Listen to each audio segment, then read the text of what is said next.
on parle beaucoup de racisme anti-blanc, après le clip du rappeur Conrad.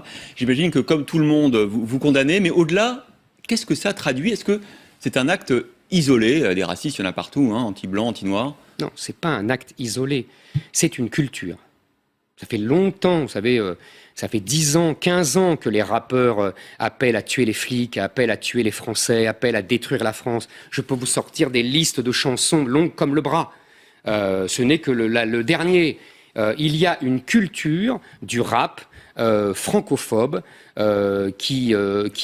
francophobes, oui, qui détestent la France, qui détestent les Français, qui appellent au meurtre des Français. Les Blancs ne sont qu'une expression pour dire les Français, comme d'ailleurs l'antisémitisme dans certaines banlieues. Les Juifs ne sont devenus que le reflet des Français, comme on attaque aussi à certaines de la communauté asiatique, parce qu'ils sont trop assimilés. Je veux dire, il y a une culture de la haine de la France qui s'est répandue dans d'innombrables banlieues. Alors évidemment, heureusement, tous les banlieusards, même ceux qui sont de culture musulmane, etc., ne sont pas touchés, grâce à Dieu. Je ne dis pas ça. Mais je dis que une majorité, sans doute, ne sont pas touchés. J'en sais rien. Je n'ai pas les chiffres, il n'y a pas de chiffres, et c'est pas possible de chiffrer. On ne sait pas, on ne peut pas sonder les cœurs et les âmes. Ce que je sais, c'est que c'est une culture qui se répand et qui est véhiculée par les plus jeunes, par les plus violents, par les plus islamisés, et qui domine, en tout cas par la force et par la menace, tous ces quartiers qui sont islamisés et où en fait la vie n'est plus, on n'est plus en France.